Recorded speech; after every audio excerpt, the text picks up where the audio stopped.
শঙ্কা কিছুতেই পিছু ছাড়ছে না টাইগার অলরাউন্ডার সাকিব আল হাসানকে। বাংলাদেশের হয়ে সাকিবের আর খেলা হচ্ছে না সেটা অনেকটাই নিশ্চিত। তবে অন্যান্য দেশের ঘরোয়া টুর্নামেন্টে খেলে বেড়ানোর যে সুযোগ ছিল তাও সংকুচিত হয়ে এসেছে, কারণ ইংল্যান্ড ক্রিকেট বোর্ড নিষিদ্ধ করেছে টাইগার অলরাউন্ডারের। মূলত অলরাউন্ডার হওয়ায় বেশিরভাগ ফ্র্যাঞ্চাইজি লিগে দল পেতেন সাকিব। তবে এখন কি সাকিব সব ফ্র্যাঞ্চাইজি লিগে বল করতে পারবেন? আন্তর্জাতিক অঙ্গনে ফিরলেও বোলিংয়ের ব্যাপারে কি নিয়ম আছে আইসিসির?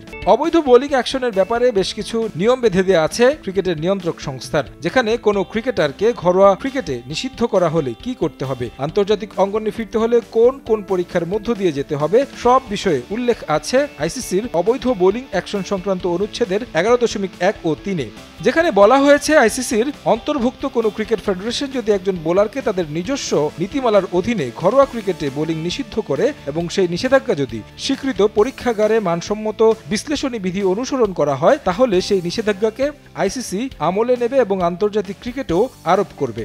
ঘরোয়া ক্রিকেটের ক্ষেত্রে অবৈধ বোলিং অ্যাকশনের ব্যাপারে কি নিয়ম আইসিসির? বিশ্বে চলমান আছে বেশ কিছু ফ্র্যাঞ্চাইজি লিগ, যেখানে আগ্রহ আছে সাকিব আল হাসানের। তবে সেখানেও দুঃসংবাদ টাইগার অলরাউন্ডারের জন্য। কোনো আনুষ্ঠানিকতা ছাড়া সব জাতীয় ক্রিকেট ফেডারেশন এবং তাদের অধীনস্থ ঘরোয়া ক্রিকেটেও একই নিয়ম কার্যকর হবে। আইসিসি এবং জাতীয় ক্রিকেট ফেডারেশনগুলো সিদ্ধান্ত আরও কার্যকরের জন্য সব পদক্ষেপ বিধিসম্মতভাবে নেবে।